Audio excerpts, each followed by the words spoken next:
So we got the Oscars coming up in just a few days, and the Oscars, it targets very specific types of movies. One of those types of movies do not consist of superhero movies. Surprisingly though, through the years, superhero movies do get acknowledged at the Oscars and even get nominations, and even on rare occasions actually win them. And these nominations go back to the first Christopher Reeve Superman movie, the Batman movie, the first one from '89 with Michael Keaton, that got nominated. A few years ago, Joaquin Phoenix won Best Actor for his leading role in Joker. Even that same year, Avengers Endgame got nominated for something. So it does happen, but not that often, and them actually winning is like even less common. And someone who personally really loves superhero movies, I wish they got a little bit more acknowledgement, because a lot of work and effort do get put into these, and a lot of them are great. A few aren't great, but a lot of them are also great. Even when looking at the actors, like some of these actors have to open a comic book, look at these boxes with drawings in them, and read these speech bubbles and base a whole actual performance off of that. And so many of them pull it off really, really well. So what I decided to do this year was to make basically my own little Oscars, the superhero Oscars, where all we do is talk about superhero projects. Obviously, the Oscars basically just acknowledge movies for the most part. They acknowledge like documentaries and short films, but it's mainly movies. This would literally not be possible with just superhero movies, because literally in 2025 there's like 4 or 5 of them. So I'm just talking about everything superhero related. Movies, shows, shorts. I'm even going to talk about individual episodes from a show. Most Oscar categories usually get about 5 nominations. I think there's a few exceptions with some of them, but since obviously even if I include everything superhero related that comes out in a year, it's still like not that much. So I'm just gonna basically be giving 3 nominations for each category. One disclaimer I would like to give is I don't actually watch the Oscars like religiously. I keep track of like a couple of nominations and a couple of winners here and there. And I've only, I think, ever watched the Oscars like in full like once or twice. So I'm definitely not what you call educated when it comes to the Oscars. And I had no fucking idea there were so many different categories. I low-key thought there was like, I don't know, like 10 maybe or something like that. But yeah, there's a lot more. And once I found that out, I realized it's gonna be way harder to like do my own version of some of them. So a lot of them I did change around a little bit to fit my version of the Oscars way more, and some of them I just kind of had to remove, whether it's because I'm not as well educated in this specific topic, or it was just way harder to do when you're just doing like superhero stuff. So going through all the nominations, obviously you have actor in leading role, actor in supporting role, and then you have actress in leading role and actress in supporting role. So what I'm doing is basically just actor in leading role and actor in supporting role, but it's gender neutral for me. And then when it comes to actress in leading role, I actually made that actor in leading villain role, and then actress in supporting role, I made that actor in supporting villain role, also gender neutral. For animated film feature, I just made that animated feature project, so it can be a show, a movie, or whatever, as long as it's animated. For animated short film, I just made that an animated episode of an animated show. The casting one, I just removed that one. The cinematography, also removed it. For costume design, that one is actually just going to be the best suit, and that one was really hard because obviously there's a difference between these suits in live action and in animation. But to me, I just decided to go with like what looks great, what looks the most appealing. For directing, that one's basically the same. For the documentary feature film and documentary short film, I could not figure out like what to do for that one, so I just had to remove it altogether. Film editing, I also removed that one. For international feature film, I just decided to make that superhero projects that are not Marvel or DC. For live action short film, I just decided to do that as a live action episode of a live action show. Makeup and hairstyling, also removed that one. Music, original score, I removed that one. For music original song, I actually just decided to make that any song that was used in any one of these projects. It can be a song that's like 20 years old. I'm basing it off of like how good it worked in the scene, in the action scene, or just even like intro. Best picture, that was basically the same. Production design, I removed that one. Sound, I removed. Visual effects, basically the same. And then the writing, adapted screenplay, and writing original screenplay. I went back and forth with that one a lot, but I just couldn't figure out what to like really do for them. So I just decided removing them was the best option. But alright, without further ado, let's get into the first ever superhero Oscars. So starting off with the best supporting actor, our nominations are Jon Bernthal as the Punisher from Daredevil Born Again Season 1. He's always a pleasure to see on screen as the Punisher. He plays his character really well. His inclusion in the show, even though it was short, was just so welcome. His back and forth with Charlie Cox in episode 4 was just awesome. Rachel Brosnahan as Lois Lane from Superman. She played this part really, really well. well in this movie. She had great chemistry with David Corenswet. And I don't think we have the best line of Lois Lane's in live action, even though we've had so many. She's definitely one of the better ones, and she gets a really good amount to do in the movie, and I can definitely see her becoming honestly the best Lois Lane. Vanessa Kirby as Invisible Woman from the Fantastic Four First Steps arguably could be said she was the main character. I did ultimately decide that that would be Mr. Fantastic. The role she played in this movie was definitely not something we've ever seen from an Invisible Woman / Sue Storm in live action, and what Vanessa Kirby was able to do with this character in this movie was just great. She was really well casted. She had a lot of great moments in this movie. And the Oscar goes to Vanessa Kirby.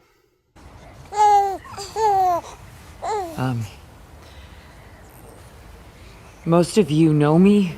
You know my story. Moving over to our best animated features, we have Your Friendly Neighborhood Spider-Man Season 1. This was just a very new, great take on Spider-Man. I love how in the show they were able to do some of their own things, but also implementing the bigger MCU in there. This is a great version of Peter Parker / Spider-Man that I do want to follow. There are a lot of supporting characters in here that I really liked. The animation, some could say maybe isn't great, and it would have worked better as a 2D animation, but I do think they do a lot of good stuff with it, and it just reminds me a lot of comic books, which I mean is always a plus. Invincible Season 3, arguably so far the best season of that show. Invincible is always able to be consistent with all the different stories they tell. Like some of the highlights here was like the drama between Mark and Cecil, which was just so good. The invasion of all the different Marks / Invincibles, that was so entertaining. Obviously the finale of Conquest. There was a lot of good stuff in this season. A lot of great character moments, and I just enjoyed the season through and through. Teenage Mutant Ninja Turtles Chrome Alone 2 Lost in New Jersey. This one really surprised me, as I was not really a big fan of the Mutant Mayhem movie that came out a few years ago. I haven't seen the sequel show to it either, so I kind of just saw this because it just, I guess, happened to pop up, but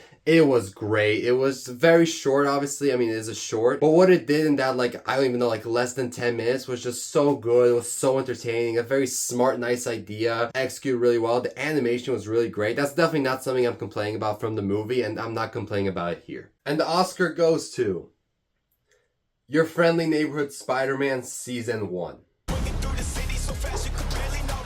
I truly believe that I have these powers to help people, to protect them.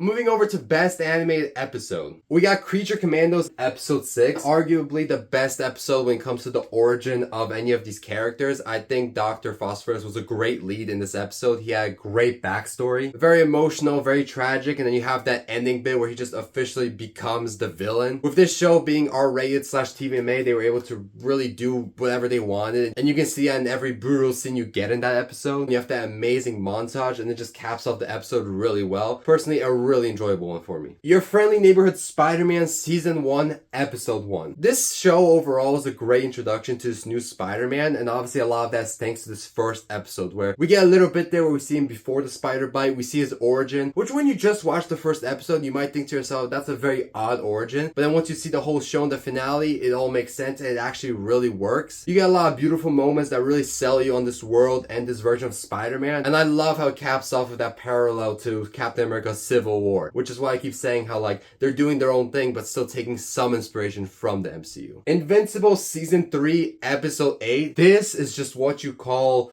going all out. This whole episode is just an intense, brutal action scene, and it fucking works. What you get between Mark and Conquest, what you get between some of these other characters, even how Mark's little brother Oliver was included in there. This is the first time I feel like, or maybe one out of like 3 times, where you really see Mark just go all in. It was just an entertaining episode through and through. And the Oscar goes to Invincible Season 3.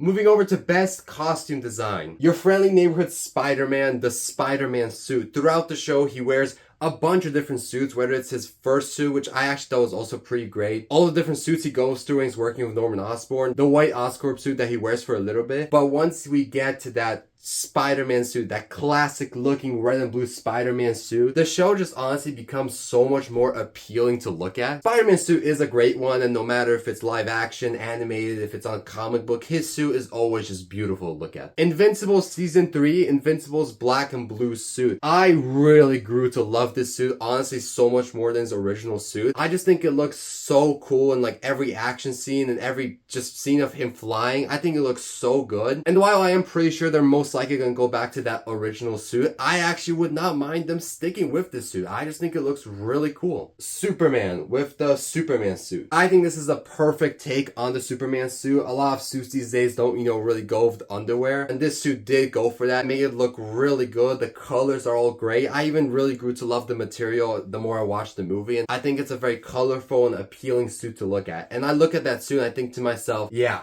that is Superman. Even the change in the logo, I honestly grew to really love. And the Oscar goes to your friendly neighborhood Spider-Man with the Spider-Man suit. And even if I can't, I'll figure it out. After all, I'm Spider-Man. Moving over to Best Supporting Villain Role. Jeffrey D. Morgan as Conquest from Invincible Season 3. Conquest was such a threat and such a badass in that one episode he was in, and it just all got really amplified by Jeffrey D. Morgan's performance, where when he needed to, he really was dramatic and loud. When he needed to, he was really quiet and almost like mysterious. Every line of dialogue that came out of his mouth was just great, and it was a great performance. Wilson Bethel as Bullseye from Daredevil Born Again Season 1. Whenever I want a villain to be the main villain of a whole season, that's when you know it's a freaking great villain. He's not in the season that much, but what he gets to do in the season, he's a freaking badass. I mean, right from the opening, he does so much damage to our main hero. Later on, he has that really insane escape scene with his teeth. He's a great villain. Wilson Bethel plays him really well, and like I said, would not mind seeing him be the main villain of a season. Harrison Ford as the Red Hulk from Captain America Brave New World. I think Harrison Ford gives a really great performance throughout this movie. I think the build up to him becoming the Red Hulk with some of the reveals here and there was done actually really well. He was great in this movie as a supporting character, and I think he worked way better as a villain than the actual main villain of this movie. And then once he officially becomes the Red Hulk and battles Captain America, that whole scene is just so badass. Does it end the best? Not so much, but I think everything else before that with this character, with him as a good guy and a villain or even an anti-hero, works really well. And the Oscar goes to Jeffrey D. Morgan. You think I'm gonna give you a chance to surrender? I am having the time of my life here. Hey. Moving over to the best song used, we got Wanderlust King by Gogol Bordello in Creature Commandos Episode 6. The montage itself was really great, and how it was built up to with the whole rest of the episode and, telling Dr. Phosphorus' origin story. And then this song just in there, the way it starts, the way it ends, the way it just flows with everything, perfection. Punk Rocker by the Teddy Bears in Superman. That ending scene was just such a vibe. I always like to say that every time I watch this movie, I just have this big smile on my face. I felt so good leaving the movie theater. This ending little bit with this song playing in that scene where he's just looking at his parents and how they were raising him, when you know everything he went through with this movie and how at the beginning he was looking at his actual birth parents and how all that ended up, the whole message of maybe that's the real punk rock, it was just a beautiful ending. Oh Lord by Foxy Shazam in Peacemaker Season 2. I personally think the new intro was way better when talking about the song. I think it was just such a vibe to fit the whole tone of the season, and your intro is really good when you can use it for pretty much anything. As the show's coming out, I just love seeing all the memes of it being implemented in a bunch of different movie shows, even some actual real events. That's how you know that this was an actual vibe. And the Oscar goes to Superman.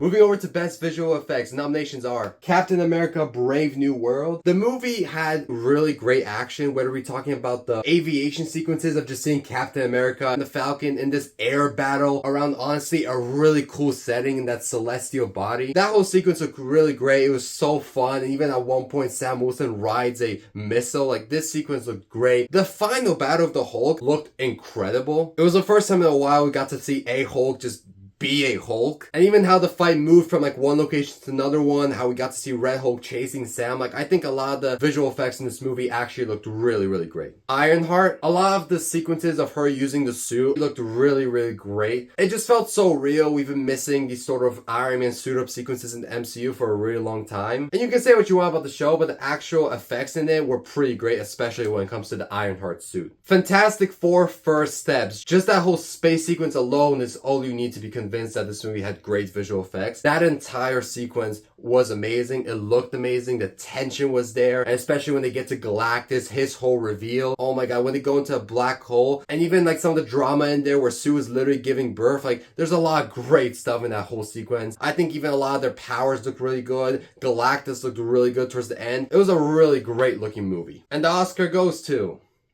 The Fantastic Four First Steps.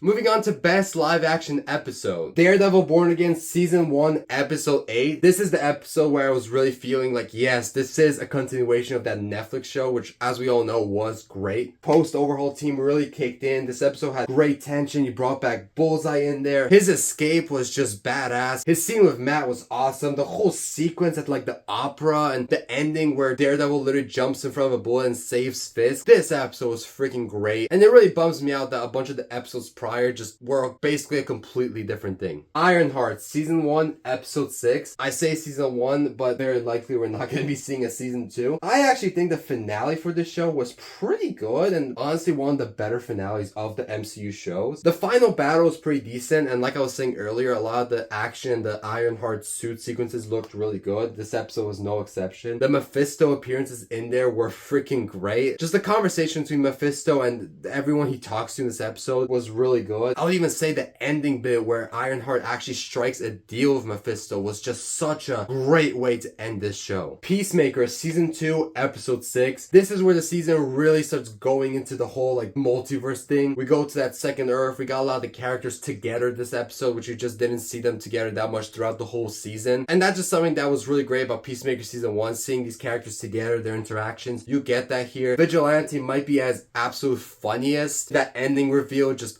mind-blowing. It was definitely one of the standouts of this season. And the Oscar goes to Peacemaker Season 2 Episode 6. I'm gonna need you to come with me, miss.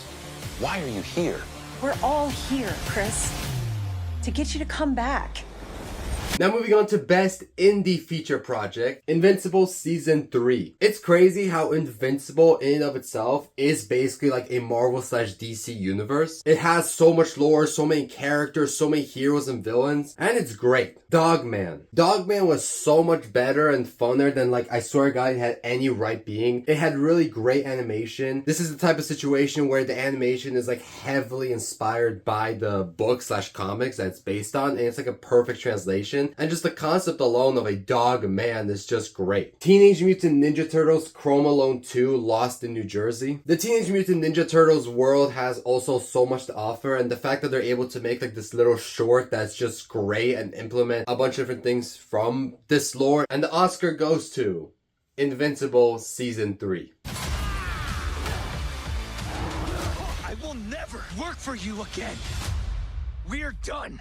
Moving over to Best Leading Actor. David Cornsweet as Superman from Superman. I've been saying this, David Cornsweet is just generational casting. He captures every part of Superman so incredibly well. His presence on screen is like really felt. Obviously the suit also adds so much. And just the way he delivers some of his lines or some of his mannerisms, that's exactly what I pictured Superman being. And in my opinion, he's the greatest live action Superman we've ever had, and we've had a lot of them. Pedro Pascal as Mr. Fantastic from The Fantastic Four First Steps. He actually blew me away because I was not digging this casting for the longest time. And honestly, I was just really pissed off about his mustache. Like, it's such a minor thing, and I know for Pedro that's like kind of part of his whole image, but I just think he would have looked so much more like Reed Richards if he just shaved it off. Either way, when I was watching the movie, I didn't even care because he just captures that smart side of Reed Richards so incredibly well, and he just actually gives a really great performance performance on every level in this movie. And I didn't think I would say this when I originally heard about this casting, but after seeing him in this movie and knowing he still has many more movies left in him, there's a chance he might become the best Mr. Fantastic we've had on screen. John Cena as Peacemaker in Peacemaker Season 2. I thought he was great in the first season, but he really stepped it up in the second season. There's so many moments, whether it's comedic moments, emotional moments, where he just brings it. The best scenes I think that really stood out is when he like goes to this other Earth and is just exploring it. He sees his dead brother, his actually good guy dad, a lot of the sad moments. Like, he really is great as Peacemaker and just a good actor in general. And the Oscar goes to David Corenswet.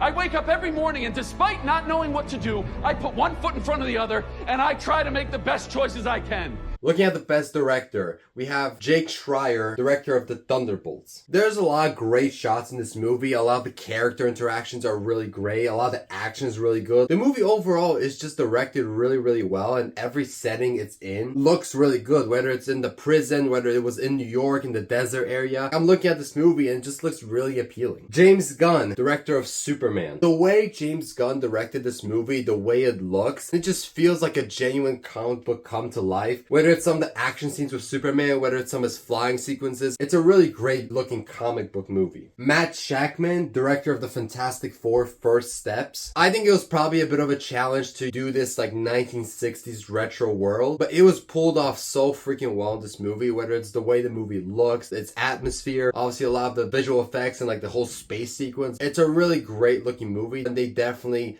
achieve what they were going for. And the Oscar goes to Matt Shakman. I've been a huge fan of the Fantastic Four since the beginning. I was a kid reading these comics, so the chance to help bring them to life was too hard to pass up. On to Best Actor in Leading Villain Role. Lewis Pullman as the Sentry in Thunderbolts. Lewis Pullman does such a good job of playing like this tragic character where he is a good guy but has this darker side. He has like a lot of demons within him. His whole like bit in there of becoming the Sentry and working with Valentina Allegra de Fontaine was really good, and then obviously when the real like Sentry comes out with the voice, it's just so suspenseful. Nicholas Hoult as Lex Luthor from Superman. He was such a great counterpart to David Corenswet's Superman in this movie, and I just love how much of a freaking hater he is. Every scene where he's just hating on Superman, being cruel, like it just works. His performance is, he's like this very hateable character but also like semi-likable, where, you know, I can say he's a great villain and I might not agree with him, but I kind of like him. And even some of the interactions he has with Superman, like towards the end, like he's just really giving it all, and he was a great villain in this movie. Ralph Ineson as Galactus from the Fantastic Four First Steps. Everything about him was just menacing. The voice,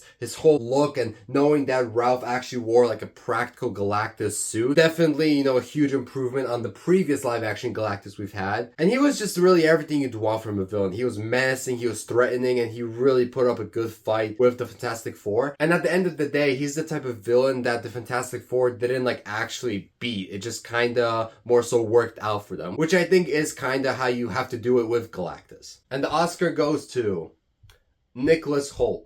They mention Galileo or Einstein or one of these other twits in the same breath as me, I feel a tide of vomit burn the back of my throat. But at least Galileo did something. And moving on to our final category, Best Picture, which honestly was probably the easiest category to do because it's just my top 3 of the year. Your Friendly Neighborhood Spider-Man Season 1, a great new take on Spider-Man that I'm very interested to follow more of. I love a lot of the things they do with him and this world and how it kind of mirrors the MCU in some ways. Invincible Season 3, great season of television, gets you excited for more and arguably the best season of the show. Superman, a great new take on Superman, a great start to this new DC universe. Just an extremely fun movie. And the Oscar goes to Superman.